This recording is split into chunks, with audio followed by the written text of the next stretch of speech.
สบายดีสบายดีและสวัสดีพ่อแม่พี่น้อง FC เบิร์ดสุขุสุคน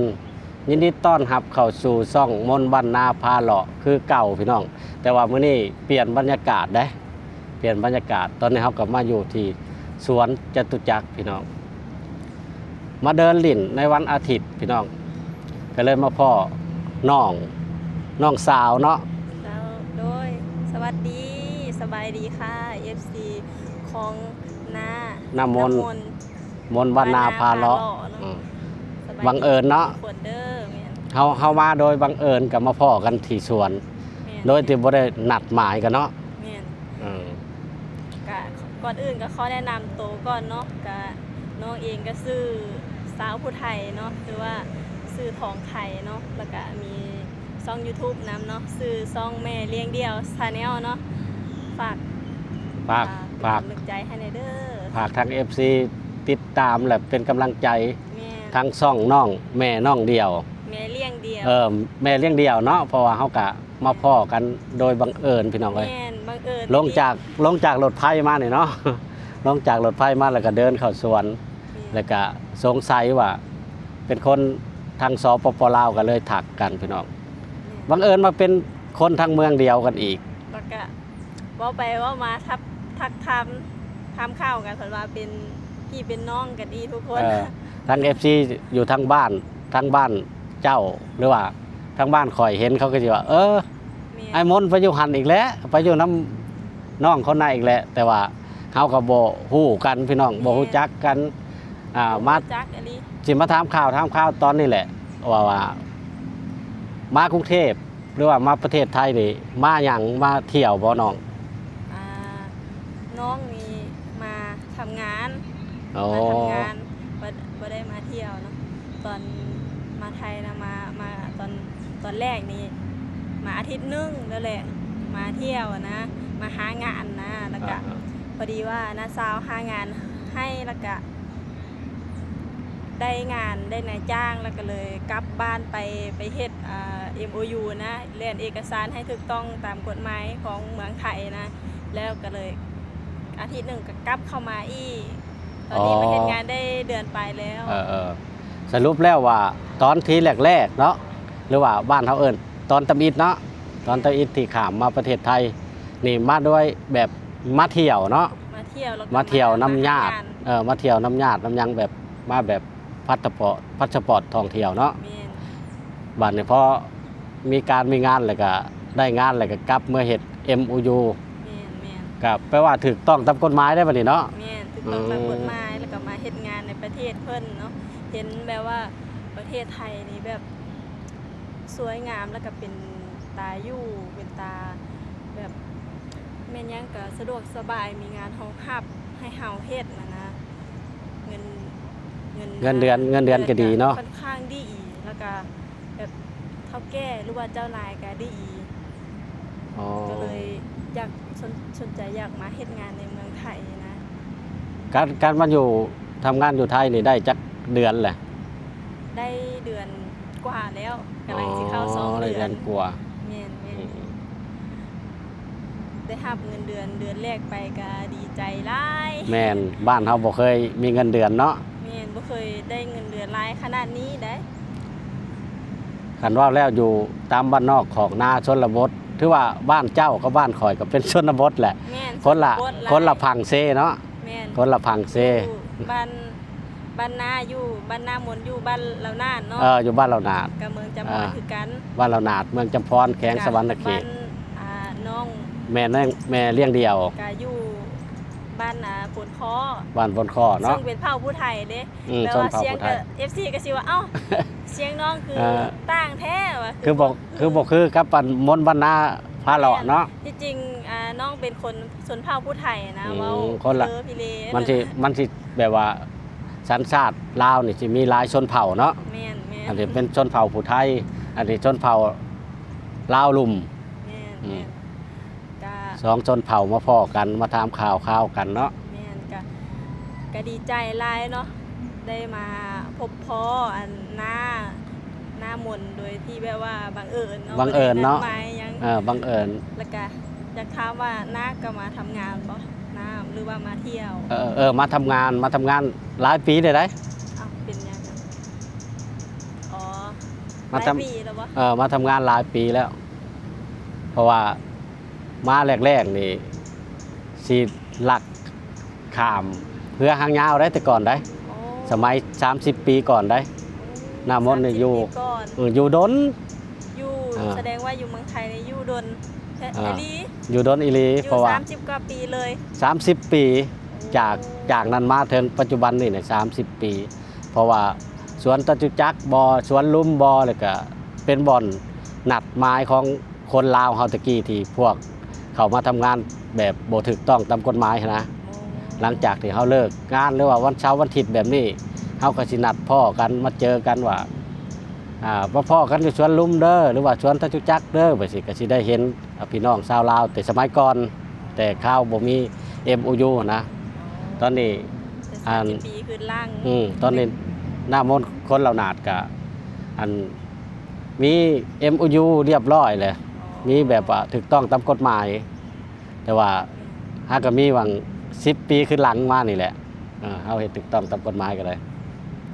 แม่นก็ถ้าว่าเฮามี MOU แบบตามกฎหมายของเพิ่นวางออกมาก็เฮาก็อยู่ในประเทศไทยแบบว่า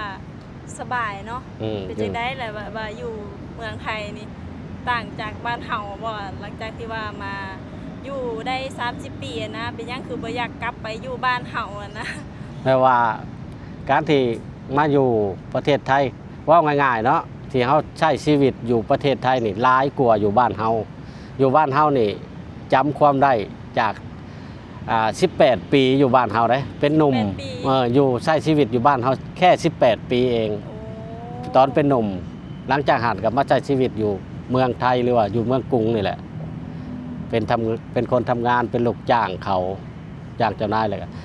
ก็สิอยู่ดนกับเจ้านายเพิ่นก็ใจดี แล้วก็มีเงินนั่นนี่ให้แบบที่สงกรานต์ก็มีเงินได้ โครงการก็มีเงินให้ มีเงินขยันได้ มีเงินแบบ ขยัน 6 เดือนนี่เขาสิได้เบี้ยขยันทุกๆ6 เดือนสิได้รับเบี้ยขยันแล้วก็ประมาณสงกรานต์เพิ่นก็สิให้เฮาไปหลินบ้านหรือว่ากลับลาวแต่ว่าผู้ใดบ่อยากกลับก็แล้วแต่เพิ่นก็มีให้2-3 หมื่นผู้ใด2-3 หมื่นเพิ่น 2-3 หมื่นเลย 2-3 หมื่นเลยกับเป็นเพาะแบบนี้แหละเฮาจังบ่อยากกลับเมื่ออยู่บ้านเฮาอยู่บ้านเฮาก็เฮ็ดให้ใช้นามันก็พอสำนั้น แม่น มันก็สิบอกคอยได้ อยู่บ้านของน้องแม่เลี้ยงเดี่ยวก็คือกันแหละแบบว่าเฮ็ดแต่นา แต่ว่า เฮ็ดแต่นาเด้อ แต่ว่าอยู่บ้านเจ้าตอนหน้ามนต์เป็นหนุ่มอายุ17-18 ปีก็เคยย่างข้ามไปพังบ้านเจ้าเนาะมันมีคนละภาคเซเนาะ แม่น อยู่ทั้งบ้านเจ้าแบบว่าชนบททั้งบ้านเจ้านี่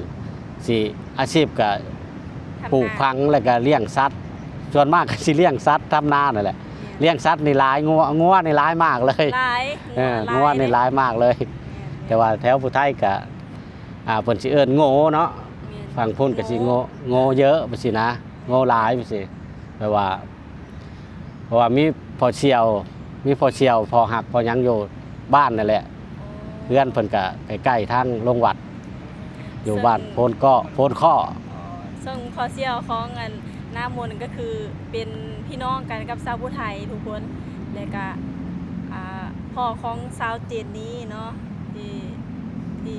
ออกซองชาวผู้ไทยเนาะถ้า FC ของ น้ำมนต์ น้ำมนต์ได้ติดตามซองชาวผู้ไทยก็คือสิเห็นเนาะแล้วก็ได้มารู้จักกันก็คือว่าดีใจสุดๆเลยทุกคน แถวว่าคันค่อยกลับไปบ้านเฮาบางคนเล็กน้อย หรือว่าญาติพี่น้องเขาก็สิเอิ้นพญมนต์คนบ้านเรานาดเพิ่นสิเอิ้นนะบางพอกันยังตั้งซ่องอยู่มีพญมนต์คนบ้านเรานาดแต่ว่าแต่เขาก็เอิ้นติดปากกันมาเลยเด็กน้อยแถวหมู่บ้านเขาก็สิฮู้โลดอ๋อพญมนต์คนเรานาดบ่เพิ่นอยู่กรุงเทพ30 ปีเพิ่นก็สิมาบ้านนี่แหละเพิ่นก็สิเว้าแบบนี้แหละ จ้า เนาะ ก็คือว่ามาอยู่เมืองไทยนี่แบบชีวิตก็ดีขึ้นหลายวะ ชีวิตนี่ก็ดีขึ้นหลายแต่ว่าเขาก็อยู่เป็นครอบครัวนะอยู่เป็นครอบครัว ลูกเมียก็มาอยู่น้ำก็เลยแบบว่า ก็มาอยู่นะ มาอยู่น้ำแต่ว่า ลูกของน้าก็ได้มาเรียนอยู่พี่บ่หรือว่ามาทำงานหรือว่าจังได๋ ลูกสาวน่ะเฮียนอยู่บ้านเฮาเนาะแบบว่าการเฮียนอยู่บ้านเฮาแบบว่าเฮียนการเฮียนอยู่บ้านเฮานี่แปลว่าเฮียนจบชั้นใหญ่ๆขึ้นมาแล้วเฮาบ่มีเงินที่ส่งเขานะบ่มีเงินที่ส่งหรือว่าเฮาบ่มีเอื้อยอ้ายน้องที่ เป็น เป็นพนักงานรัฐนะเฮาก็เลยบ่มีความสามารถที่เข้าได้ก็เลยพ่อแม่น่ะเป็นคนใช้แรงงานอยู่แล้วอยู่กรุงเทพเนาะเฮาก็เคยมาใช้ชีวิตอยู่นี่มีประสบการณ์ก็อยู่30 ปีอยู่กรุงเทพก็เลย ปีเลย ลูกใหญ่แล้วก็เอาลูกลงมามีลูกคนเดียวได้ลูกสาวคนเดียวกับเหมือนกับอาจุงนั่นแหละ อ๋อ นี่เลย โนนี่ก็เป็นลูกสาวคนเดียวคือกันเด้ มีลูกสาวคนเดียวอาจุงมันก็มีลูกสาวคนเดียวแต่ว่า แม่นๆ อาจุงมันบอกว่าจะส่งลูกไปเรียนต่างประเทศว่าไปเรียนใช้เวียดนามมันว่า แม่นๆ เพราะว่าบ้านเฮานี่สินิยมจะไปเรียนแต่เวียดนามเนาะ แม่นแล้วก็อยู่ไทยอยู่ฝั่งไทย อยู่ นิยมหลาย ตอนนี้คนรุ่นใหม่นี่เขาสิมาเรียนอยู่ไทยหลายเด้ แม่น อ่า ไม่เห็นอยู่ไทยหลย แต่ว่ารุ่นก้อนๆรุ่นพ่อรุ่นแม่เฮานี่เพิ่นสิไปทางเวียดจังซี่นะ พราะ ก็ ว่า เป็นพี่น้องเพื่อนบ้านเฮานี่แหละ แม่นเพราะว่าเมืองไทยเพิ่นให้โอกาสเด้เพิ่นให้โอกาสคนลาวเฮาได้มาเรียนแบบว่ามีทุนการศึกษาแบบว่าทุนการศึกษาให้คนลาวเรียนที่ใดเพราะเห็นน้องคนหนึงเนาะที่ไอโบไปสัมภาษณ์น่ะเพิ่นก็มา อ๋อ เป็นแพทย์เด้ อ๋อ เป็นแพทย์เรียนอยู่บ้านเพิ่นสิฮ้องว่าพยาบาลบ่ พยาบาล แพทย์นะ อืม บ้านเขาเอิ้นว่าแพทย์เนาะ บ้านเฮาเอิ้นแพทย์ทั้งที่เอิ้นพยาบาลเพิ่นก็เรียนอยู่ไทยนี่ดีมากเลย เพราะว่าในโรงงานน่ะก็มีลูกหลานมาเรียนอายุ 7-8 ปีนี่แหละก็มาติดตามพ่อแม่มาแล้วก็มาเรียนเลย มาเรียนหนังสือไทย แปลว่าพ่อแม่มาทำงานอยู่เมืองไทยแล้วก็แปลว่าอยู่เป็นหลักเป็นฐานแล้วก็เอาลูกมาเรียนอยู่ไทย อ่า โอ้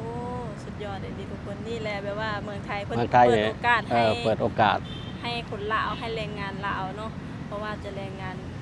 ต่างดาวยังขนาดแบบว่าแรงงานพม่าบ่หรือว่ายังก็ยังมาเรียนได้ เพิ่นเปิดโอกาสให้เด็กๆนี่เพิ่นแฮงอยากให้มีความรู้ แม่นเปิดโอกาสให้เด็กๆแล้วก็สำหรับคลิปนี้ก็ขอจบไว้เพียงเท่านี้เนาะ เอาพี่น้องมาถึงนี่ก็จะได้ขอจบคลิปไว้ก่อน ถ้าชื่นชอบก็กดไลค์กดแชร์กดติดตามนำเด้อพี่น้องให้พี่น้องติดตามทั้งช่อง แม่เลี้ยงเดี่ยวซะแนวเนี่ยเด้อค่ะ เพราะว่าเป็นคนทั้งสปปลาวคือกันคือ แม่น พญมนคนบ้านเรานาดนี่แหละพี่น้อง แม่ เอาไปแล้วสบายดี ขอบคุณค่ะ สบายดี ค่ะ